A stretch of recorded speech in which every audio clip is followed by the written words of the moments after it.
Gundam.tk presents Unicorn Gundam.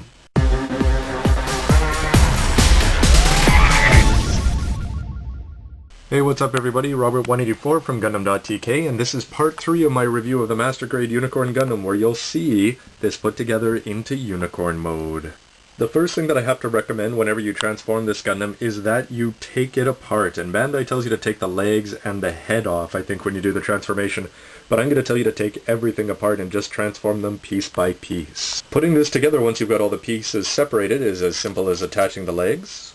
You'll also get a satisfying pop when you put the shoulder on and then put the arm in properly for this kind of effect. With the torso closed up as much as possible into Unicorn mode, we'll just attach it to the waist, and that is stubborn to put in and out. With the backpack, you'll just slide that down and into place. When it's all put together, you have probably the whitest and plainest, although at the same time it looks like it's got a lot of gaps and holes and sort of looking engineering mistakes, it looks like all over the place because it just doesn't look like one solid unit. But that being said, it's not as horrible as I thought it was. And anytime that you can see gaps here, I'm going to blame half of those on Bandai for the design and half of them on me for not quite transforming it just perfectly. And as I said, things like this shoulder here, because I tried to repair it instead of building it from scratch, it's not done perfectly. But that said, this is not as bad as I thought. I haven't heard a lot of good things about this thing so far in terms of posability, but the legs, the skirts don't get in the way up this way. And off to the side, well, the arms seem to be getting in the way, but no problem getting the legs out all the way there. As mentioned, the knees, though, aren't going to give you a 90-degree bend, so you're only going to be able to get that much. And the ankles, they really feel loose and everything doesn't quite want to stay in place. As far as the arms go, you're able to rotate everything around without that part falling off usually, and then you have the elbows, as mentioned. You're only to get a 90 degree, but you still have to fiddle with them to even get it that far. It's not a very natural feeling movement. The hands have a tiny bit of movement, or the hands just have a single point, but they do move a tiny bit there inside the forearms. As for the head, it's on a mount mechanism there, and it spins around, so the head actually is pretty cool. For weaponization, the shield here is just going to lock into the back of the forearm. And Bandai, please do this every time, but when you give us a weapon for a master grade, put a peg on the palm and a hole on the weapon. And they do this with the Unicorn. So here's a shot of the Unicorn Gundam, all weaponized with its shield on and bazooka. I chose to go with that instead of the beam magnum, because I'll save that for Unicorn mode. And this is how the high grade kits are. And you know what? It's not all that bad, but it's just so white, and the posability really just doesn't give you much to work with, even if you're like me and you don't have a lot of imagination. And the ver.Ka boxes, well, they don't really give you any ideas. Where it's missing out for, though, on posability, it more than makes up for in terms of just dominating size. And at 19.7 meters, and I think that's excluding the Unicorn horn, this towers over the average Gundam already, and we know that it's going to hulk out even further. And here it is next to the even smaller Master Grade Victory Gundam.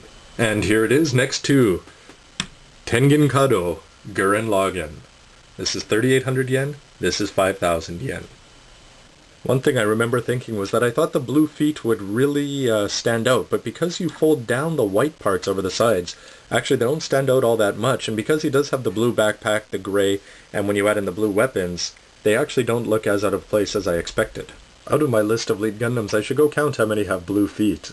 As another bonus, you'll notice in the back of the backpack that there's a hole here, and with the beam rifle, you're able to, with the beam magnum, you're actually able to fold this out, and once you do that, you can lock it into place so he can go into battle with the beam magnum on the back while he's got the bazooka in hand. And though it does look a little bit strange and out of place, you can also do it vice versa and put the bazooka on the back while the beam magnum is in hand. Until we see the OVA, we probably won't know anyway, but I'm not sure if he even uses beam sabers while he's in Unicorn mode, because in the game Gundam vs. Gundam, he tends to just use kicking and punching attacks, which, because of his size, seems like it would be pretty effective, though not quite as good as Domon Cash. There's also a peg on the side of the beam magnum that if you slide this forward, you're actually able to lock it on to the back of the forearm, and then have the beam magnum this way, pointing up. And in addition to putting both weapons on there, you can also detach the shield and put that over the back. On the back you can see here that I've attached the ammo packs, and I don't know why, but when he's all weaponized like this, I get the feeling he wouldn't be out of place in something like the 08th MS team. Although that color scheme is really, that doesn't really match at all. So probably my biggest complaint about this mode is that when you look at the head, the split unicorn head really does look ugly. So the fact that Bandai gave you the single horn is a really nice plus. It's too bad though that you can't interchange them very easily. You'd have to take the head apart a fair bit. So if you plan to keep it in unicorn mode, I really would recommend using the proper horn for this. So just some final thoughts here on the unicorn mode of the Unicorn Gundam, and I have to say that, you know what? I actually like the looks of it and the feel of it a lot more than I expected. I expected it just to be plain, and it had too many lines and you could see just that little bit of pink underneath, but you know what? Actually, I think that sort of adds to the overall effect of it, because you sort of just know that something is underneath. Now, if they sold this kit as is for 5,000 yen, there's not a chance in the world that I'd buy it. I'd probably pay 2,500 yen for this. However, that being said, with the transformation, I think it's probably going to be worth it. That being said, the transformation is not always easy, as you can see in the next part, as we turn this unicorn mode into the awesome looking destroy mode. So of course, please leave a comment, a rating, and subscribe if you like the videos, and let me know what you think. Stay tuned for lots more Gundam.tk. Do you remember the old song, "One of these things is not like the other"?